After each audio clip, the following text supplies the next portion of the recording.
तो अब हम जो चैप्टर स्टार्ट कर रहे हैं वो स्टार्ट कर रहे हैं biological classification. This is the second chapter of class 11th NCERT जो है वहाँ पर, क्योंकि जो भी हमारा चाहे वो केवीएस हो, एनवीएस हो, डीएसएसबी हो, उसमें 70% क्वेश्चन आपको एनसीईआरटी से ही देखने को मिलेंगे, न्यू एनसीईआरटी से।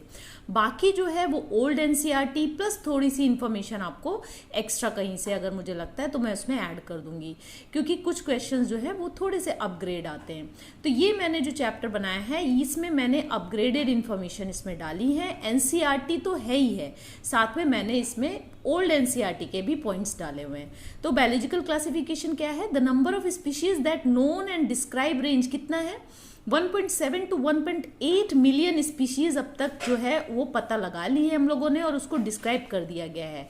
दिस रिफर्स बायोडाइवर्सिटी, ये बायोडाइवर्सिटी को रिफर करता है, यानी variety. Biodiversity means variety, number and types of organism. आप देखते हैं आसपास कितने तरीके के ऑर्गेनिज्म हैं प्रेजेंट ऑन द अर्थ, उन सबको हम क्या बोलते हैं? Biodiversity.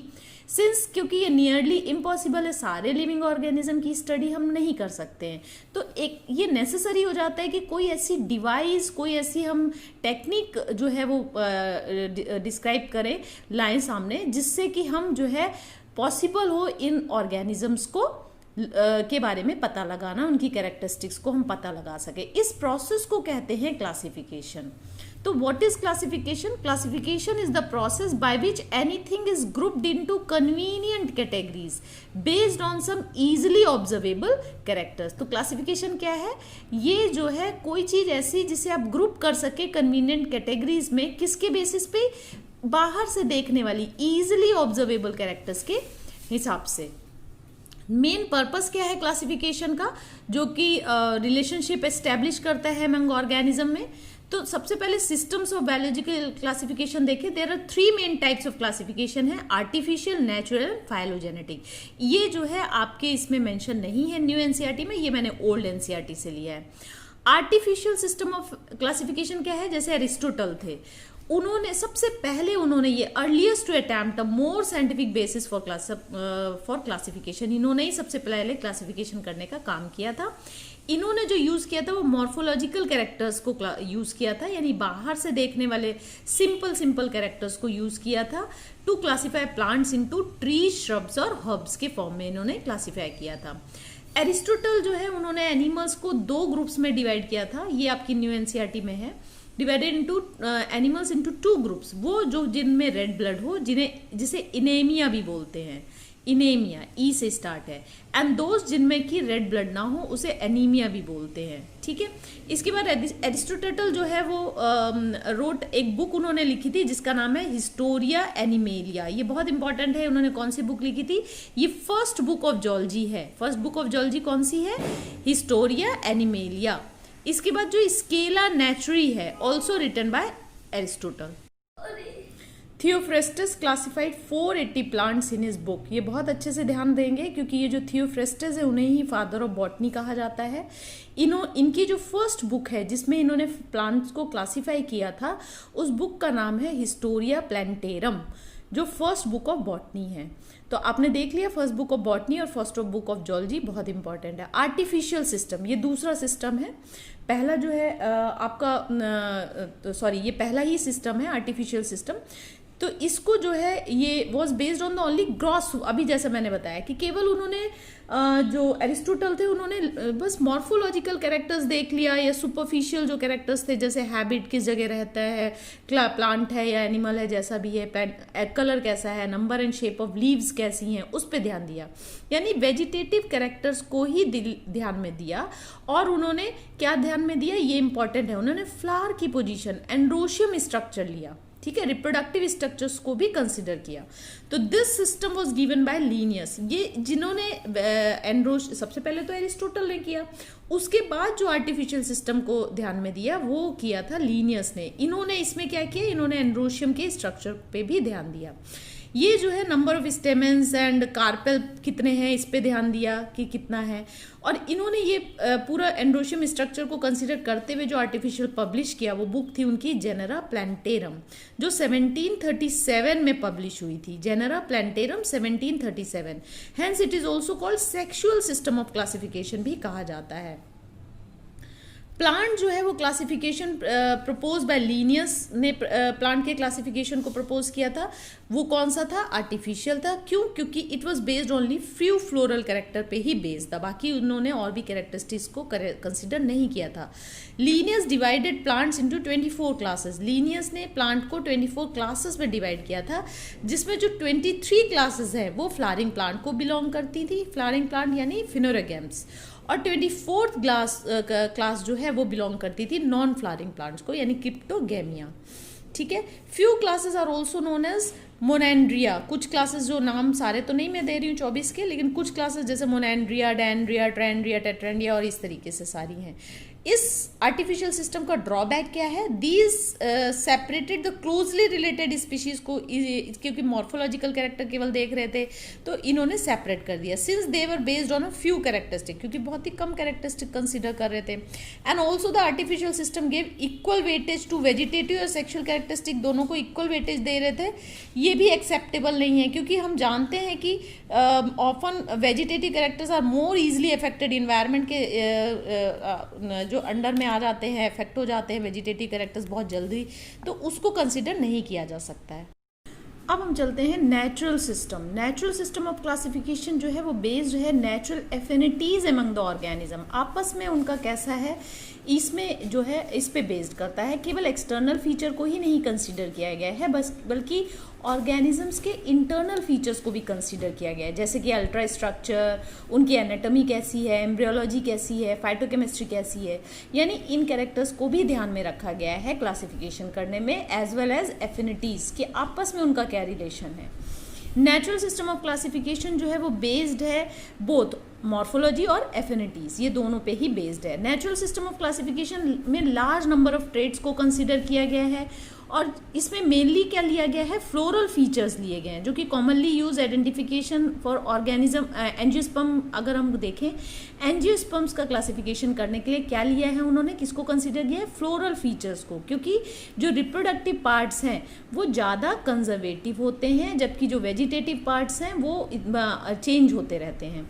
Natural system of classification जो है वो flowering plants was given by George Bentham and Joseph Dalton Hooker, जिसे बेंथम एंड हुकर भी बोलते हैं, उन्होंने दिया है। और अपनी किस बुक में दिया था, जेनेरा प्लांटेरम, 3 वॉल्यूम की ये बुक थी, इसमें लिखकर उन्होंने दिया था।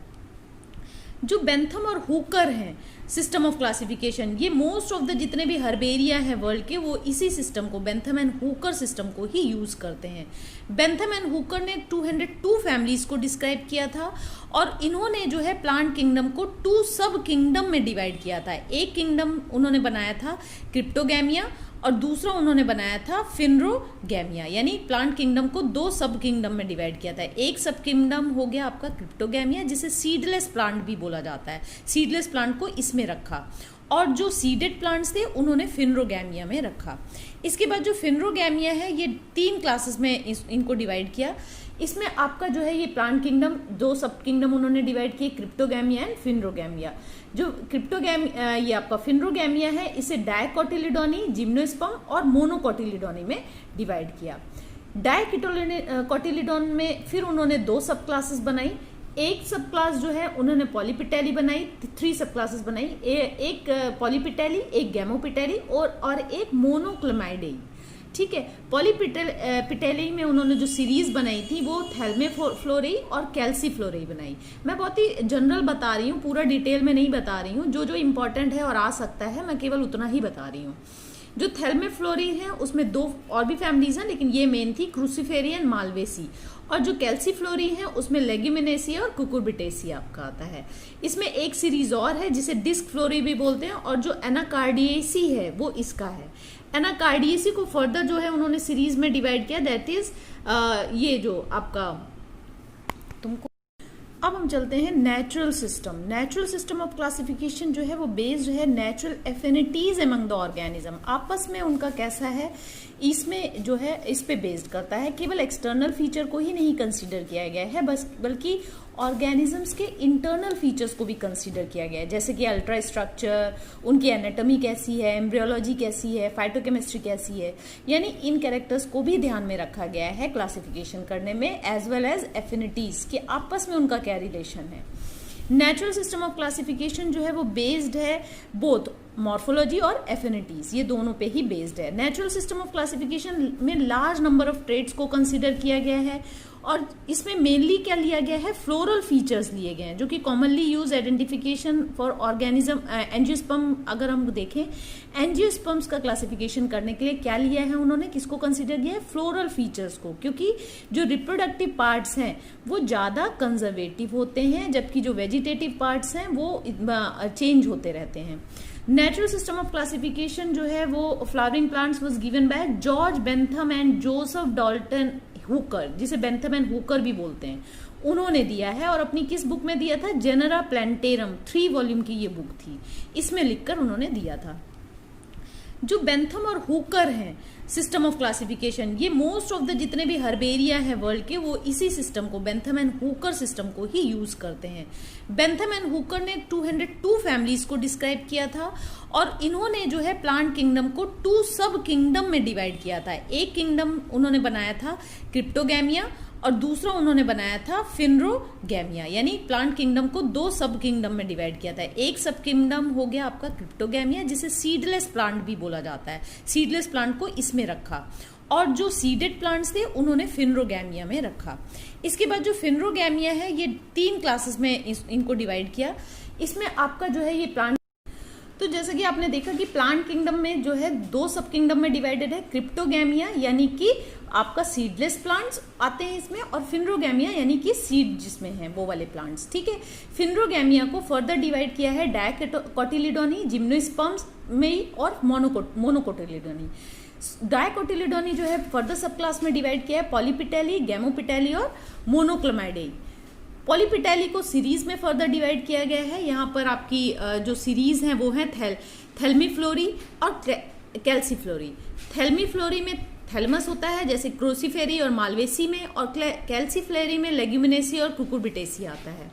इसमें जो एक और सीरीज है वो है डिस्क फ्लोरी, जिसे में एनाकार्डिएसी आता है, ठीक है, जो अनार वाला है एनाकार्डिएसी।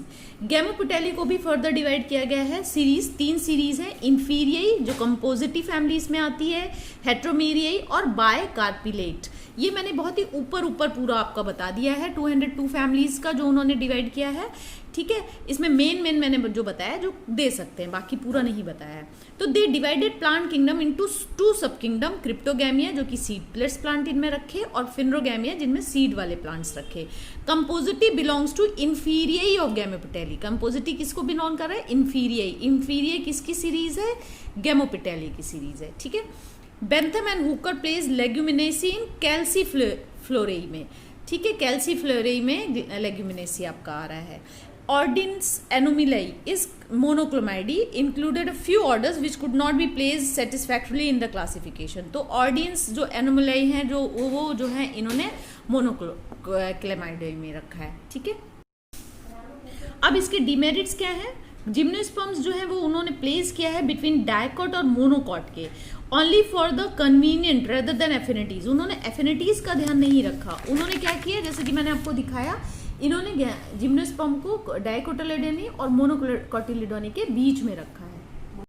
तीसरा जो हमारा सिस्टम ऑफ क्लासिफिकेशन है वो है फाइलोजेनेटिक सिस्टम ऑफ क्लासिफिकेशन। ये मोस्ट एडवांस है, इसी को ही हम लोग फॉलो करते हैं। तो at present phylogenetic classification system is based on evolutionary relationship. हम लोग इसमें इवोल्यूशनरी रिलेशनशिप को देखते हैं जो कि सबसे इंपॉर्टेंट चीज़ है।